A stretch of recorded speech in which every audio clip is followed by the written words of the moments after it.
हिंदू धर्म में करवा चौथ का अत्यधिक महत्व है, क्योंकि मान्यता है कि सुहागिन महिलाएं अगर ये व्रत रखती हैं, तो उनके पति की उम्र लंबी होती है और उनके दाम्पत्य जीवन में खुशियाँ आती हैं। आज के दिन महिलाएं निर्जला व्रत रखती हैं और रात में चांद देखने के बाद ही अपना व्रत तोड़ती हैं। मान्यता के अनुसार छलनी से चंद्रमा को देखते हुए पति को देखना शुभ माना जाता है। इस व्रत में भगवान गणेश, शिव, पार्वती, कार्तिक और करवा चौथ माता का पूजन किया जाता है। करवा चौथ में चांद का बहुत महत्व होता है। करवा चौथ विशेष रूप से पंजाब, उत्तर प्रदेश, हरियाणा, मध्य प्रदेश और राजस्थान में मनाया जाता है। लेकिन अब पूरे देश में इस पर्व को सुहागिन स्त्रियां बड़े हर्षोल्लास के साथ मनाती हैं। लेकिन समय के साथ इस त्योहार को मनाने के तरीके में भी परिवर्तन आया है। अब पत्नियों के साथ पति भी करवा चौथ का व्रत रखते हैं। करवा चौथ से जुड़ी एक पौराणिक कथा के अनुसार प्राचीन काल में इंद्रप्रस्थ शहर में एक दीनानाथ नाम का साहूकार रहता था। उसके 7 पुत्र और 1 पुत्री थी। पुत्री का नाम वीरा था। वीरा 7 भाइयों की एक बहन थी। सभी भाई अपनी बहन वीरा को बहुत प्यार करते थे और सभी भाई वीरा को खुश करने की कोशिश में लगे रहते थे। एक दिन, मेरा अमरूद खाने का बहुत मन है, मेरे लिए अमरूद कौन लाएगा? देखते ही देखते वीरा के 7 भाई भागकर अमरूद की खोज में गए और एक एक करके वीरा के पास अमरूदों का ढेर लग गया। अरे, इतने सारे अमरूद! मैंने एक अमरूद खाना था, आप 7 भाई मिलकर मेरे लिए अमरूद ले आए। वीरा, तेरे चेहरे पर मुस्कान लाने के लिए हम कुछ भी कर सकते हैं, परंतु हम तेरा मुरझाया हुआ चेहरा नहीं देख सकते। इसी तरह सभी भाई मिलकर बचपन से ही वीरा का बहुत ध्यान रखते थे। वीरा जब बड़ी हुई तब उसके पिता ने उसकी शादी सुदर्शन नाम के एक ब्राह्मण से कर दी। विवाह के बाद वीरा खुशी खुशी अपने ससुराल रहने लगी। कार्तिक मास के कृष्ण पक्ष की चतुर्थी को करवा चौथ का व्रत आता है। शादी के बाद वीरा का ये पहला करवा चौथ होता है और वो अपने मायके करवा चौथ का व्रत रखने के लिए आती है। वीरा, आज करवा चौथ का व्रत है और ये तुम्हारा पहला करवा चौथ है, तो इसके भी कुछ नियम होते हैं। हाँ वीरा, इस व्रत के दौरान चाकू चलाना, सिलाई, कढ़ाई, बुनाई करना और उधेड़ना मना होता है। इस बात का तुम ध्यान रखना। मेरी 7 भाभी मुझे आज सिलाई कढ़ाई का हर काम मना क्यों करेंगे? मायके में रहकर ही तो समय मिला है, ससुराल में तो समय ही नहीं मिलता। मैं तो अपना काम करने जा रही हूँ। हाँ। वीरा अपनी भाभीयों की बात को अनसुना करके कपड़े पर कढ़ाई का काम करने बैठ जाती है। ऐसे ही सारा दिन निकल जाता है और रात को वीरा के भाई भी काम से वापस घर आ जाते हैं। मेरे सारे भाइयों को कितने समय बाद आज एक साथ भोजन करते देख रही हूँ। तो फिर सोच क्या रही है बहन वीरा? तो भी हमारे साथ खाना खा ले। नहीं भैया, आज मेरा करवा चौथ का व्रत है। भाभीयों ने बोला है आज मेरा करवा चौथ का व्रत है, तो मैं आज चांद को अर्घ्य देकर ही खाना खाऊंगी। वीरा की बात सुनकर भाइयों से अपनी भूखी बहन का हाल देखा न गया। हम लोग अपनी बहन को इस तरह से भूखा नहीं छोड़ सकते, हमें ही कुछ करना होगा। मेरे पास एक तरकीब है, आप सब मेरे साथ आओ। सभी भाई घर से बाहर जाकर घास फूस इकट्ठा करके आग जला देते हैं और छलनी ले जाकर उसमें से प्रकाश दिखाते हुए वीरा बहन को आवाज लगाते हैं। बहन, चांद निकल आया है, अब तो अर्घ्य देकर भोजन कर सकती है। क्या चांद निकल आया? आओ भाभीओ, आप सब भी चंद्रमा को अर्घ्य दे लो। ये तेरा चांद है जो तेरे भाइयों ने तेरे लिए निकाला है, अभी हमारा चांद नहीं आया। कोई बात नहीं आना तो आप सब बताओ, मैं तो चांद को अर्घ्य देकर भोजन करने बैठ रही हूँ, मुझे तो बहुत जोरों की भूख लग रही है। वीरा भाइयों के बहकावे में आकर अर्घ्य देकर अपने भाइयों के साथ खाना खाने लगती है। तो पहले निवाले में बाल आ जाता है, दूसरे निवाले में कंकर और तीसरे में ससुराल से संदेश आ जाता है। क्या हुआ वीरा, भोजन से उठ क्यों गई? पता नहीं, भोजन के पहले निवाले में बाल आ गया, दूसरे निवाले में कंकर और अब तीसरा निवाला खाने की इच्छा ही नहीं है। तभी वीरा के ससुराल से कोई आता है। लगता है वीरा के लिए करवा चौथ का कोई सामान आया हो। सुदर्शन बाबू की तबीयत बहुत खराब हो गई है, जल्दी वीरा भाभी को घर बुलाया है। क्या दामाद जी की तबीयत खराब हो गई? मैं तभी बोल रही थी वीरा कि अपना करवा चौथ का व्रत खंडित मत कर, अपने भाइयों की बात में मत आओ, पर तुमने हमारी एक नहीं सुनी। अरे अब बस भी करो, उसकी हालत तो देखो पहले, उसे ससुराल पहुंचने को दो। पता नहीं दामाद जी की तबीयत को अचानक क्या हो गया। वीरा रोती रोती अपने ससुराल वापस चली जाती है। जब वीरा ससुराल पहुंचती है तो देखती है उसका पति पूरी तरह से पत्थर बना होता है। वीरा ने जितनी सुइयां सिलाई पिरोने में लगाई थी, उतनी सुइयां उसके पति के सिर में चुभी होती हैं। हे माँ करवा चौथ, मेरे से भूल हो गई, मैंने अपनी भाभीयों की बातों को नहीं माना और अपने भाइयों की बातों में आ गई, मुझे क्षमा कर दो माँ। स्वामी, मैं आपको कुछ नहीं होने दूंगी, मेरी गलती की सजा आपको नहीं मिलेगी। मैं आपको ठीक करूंगी, चाहे मुझे कितना भी वक्त लग जाए, मेरा वादा है। वीरा, इन सब बातों का कारण हम भाई ही हैं, पर तू ये कठिन कार्य कैसे करेगी? मुझे माँ करवा चौथ पर विश्वास है, वो मेरी पुकार जरूर सुनेंगी और मेरे पति को ठीक कर देंगी। करवा चौथ माता तो ममता की देवी है, इसलिए वो मेरा साथ जरूर देंगी और वही मुझे हिम्मत देंगी। वीरा के भाई उसे आशीर्वाद देकर वापस चले जाते हैं। वीरा को अपनी गलती का एहसास होता है और वो अपने पति के सिर में से उन सुइयों को हर रोज निकालती। इस तरह पूरा साल बीत जाता है और अगले साल फिर करवा चौथ का व्रत आता है। वीरा फिर सभी रीति रिवाज के साथ व्रत रखती है। वो जब अपने पति का सिर गोदी में रखकर सुइयां निकाल रही होती है, तब बाहर करवे बेचने वाला आता है। लगता है करवे बेचने वाला आया है। गोली, तुम इनका ध्यान रखना, मैं बाहर से करवा खरीद कर लाती हूँ। वीरा बाहर करवा खरीदने चली जाती है। गोली सुदर्शन के सिर को गोद में लेकर बैठ जाती है, पर उसके मन में खोट घर कर लेता है। कुछ ही सुई शेष रह गई है, इन्हें मैं निकाल देती हूँ। जैसे ही नौकरानी गोली आखिरी सुई निकालती है, वैसे ही वीरा का पति सुदर्शन होश में आ जाता है और वो गोली को वीरा समझ बैठता है और जो वीरा थी उसे गोली समझ लेता है। इस तरह जो वीरा थी वो गोली बन गई और जो गोली थी वो वीरा बन गई। पर वीरा चुप रहती है और उस वक्त अपने पति से कुछ नहीं कहती।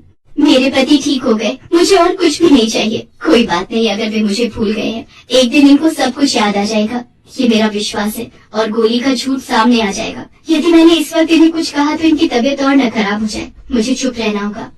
इस तरह वीरा नौकरानी बनकर गोली की जगह वहाँ रहने लगती है और गोली वीरा बनकर।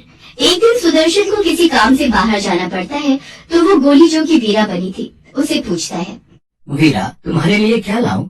मेरे लिए बाजार से हार श्रृंगार लेकर आना। साहब, मेरे लिए काठ की गुड़िया लेकर आ सकते हैं, आपकी बड़ी मेहरबानी होगी। हाँ हाँ गोली, तुम हमारे घर में बहुत पुरानी नौकरानी हो, मैं तुम्हारे लिए काठ की गुड़िया ले आऊंगा।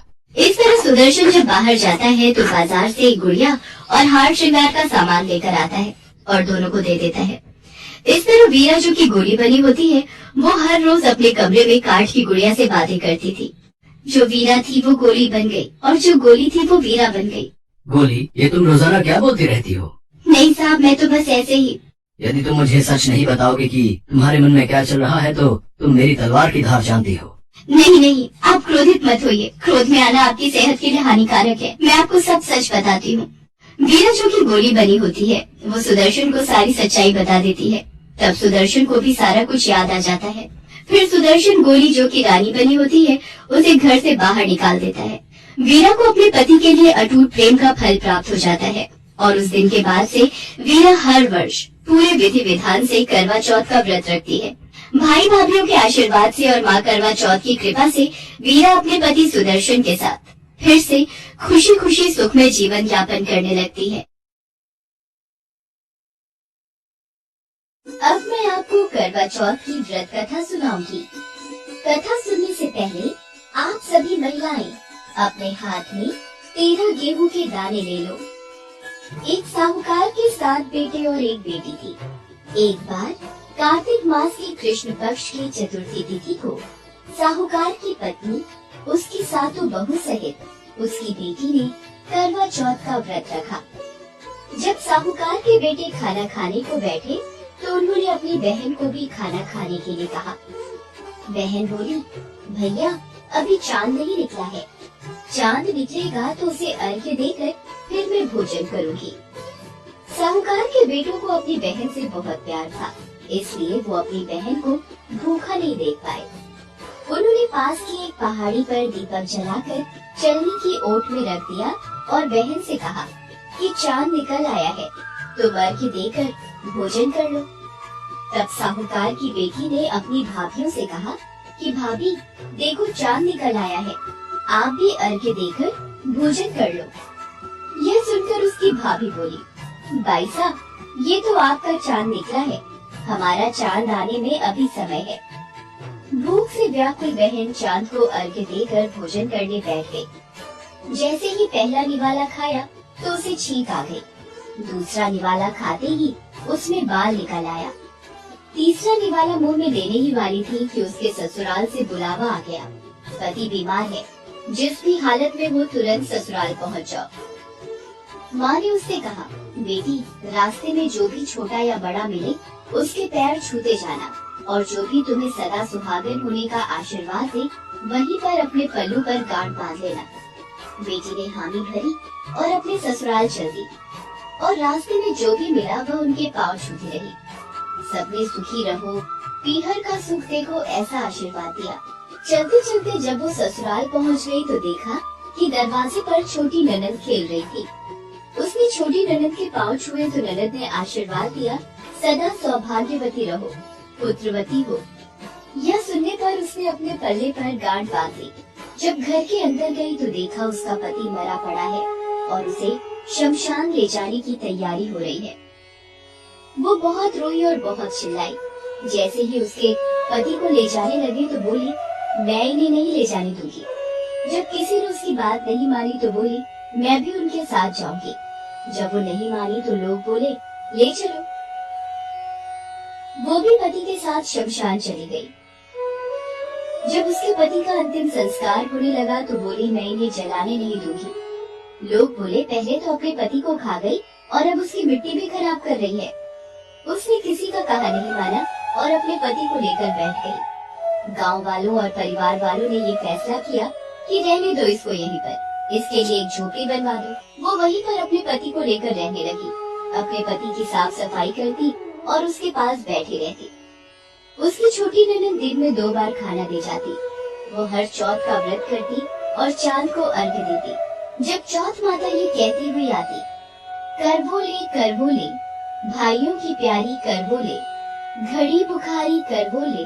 उसने चौथ माता से अपने पति के प्राण मांगे तो चौथ माता ने बोला, हमसे बड़ी चौथ माता आएगी तो तुम उनसे अपने पति के प्राण मांगना। ऐसा करते करते सारी चौथें आई और वही बातें कहकर चली गई। जब अश्विन की चौथ माता आई तो उन्होंने कहा कि तुमसे कार्तिक की चौथ माता नाराज है, उनको प्रसन्न करो, उनको मना लो, वही तुम्हारा सुहाग लौटाएगी। जब कार्तिक माह की सबसे बड़ी चौथ करवा चौथ आई तो उसने अपनी छोटी ननद से 16 सिंगार, सुहाग का सारा सामान और करवे मंगाए। सास सोचकर बोली, पागल हो गई है, जो मांगती है वो दे आओ। साहूकार की बेटी ने फिर करवा चौथ का व्रत किया और चांद को अर्घ्य दिया और जोत जलाई। चौथ माता खुश होकर प्रकट हुई और बोली, करवो ले 7 भाइयों की प्यारी करवो ले, दिन में चांद उगाने वाली करवो ले, घड़ी बुखारी करवो ले। तब साहूकार की बेटी ने चौथ माता के पैर पकड़कर कहा, मेरा सुहाग वापस दे दो। चौथ माता बोली, तू तो बड़ी भूखी है, 7 भाइयों की प्यारी बहन है, तुझे सुहाग का क्या काम। तब वो बोली, माता मैं आपके पैर तब तक नहीं छोड़ूंगी जब तक आप मेरा सुहाग वापस नहीं करती। तब चौथ माता ने उससे सारा सुहाग का सामान मांगा तो उसने 16 सिंगार का सारा सामान चौथ माता को दे दिया। तब चौथ माता ने अपनी आंखों से काजल निकाला, नाखूनों से मेहंदी निकाली, मांग से सिंदूर निकाला और अपनी छोटी उंगली से उसके पति को छींटे दिए और उसका पति जीवित हो गया। जाते जाते चौथ माता उसकी झोपड़ी पर पैर मार कर गई और उसकी झोपड़ी महल में बदल गई। जब उसकी छोटी ननद खाना देने आई तो उसने देखा कि भाभी की झोपड़ी महल में बदल गई। वो दौड़ दौड़ कर छोटी ननद के पास गई और बोली, देखिए भाई साहब, आपका भाई जीवित हो गया है, घर जाइए सासू जी से बोलिए हमें गाजे बाजे के साथ लेने आए। ननद हर्ष पूर्वक घर गई और माँ से बोली, मामा भाई जीवित हो गए हैं। माँ ने कहा, भाभी के साथ तेरा भी दिमाग खराब हो गया है। बहन बोली, माँ मैंने अपनी आंखों से देखा है, सच में भाई जीवित हो गया है। भाभी ने गाजे बाजे के साथ बुलाया है। माँ गाजे बाजे के साथ अपने बेटे को लेने पहुँची। बेटे को जीवित देखकर माँ भावुक हो उठी। बहू ने कहा, देखिए माँ, आपका बेटा जीवित हो गया है। मैंने तो साल भर पहले ही खो दिया था, ये तो तेरी पूजा के प्रताप से वापस आया है। हे चौथ माता, जैसे आपने साहूकार की बेटी के साथ पहले किया वैसे किसी के साथ मत करना और बाद में जैसे उसे सुहाग का जीवन दान दिया वैसे ही सभी को दीर्घायु का वरदान देना और अपनी कृपा ऐसे ही बनाए रखना। जय चौथ माता की। आइए जानते हैं करवा चौथ की पूजा विधि। सबसे पहले एक चौकी रखें, उस पर लाल रंग का कपड़ा बिछाएं और इस पर करवा माता का केंद्र रखें। अब चौकी पर सीधे हाथ की तरफ थोड़े से चावल रखें और उस पर करवा रखें।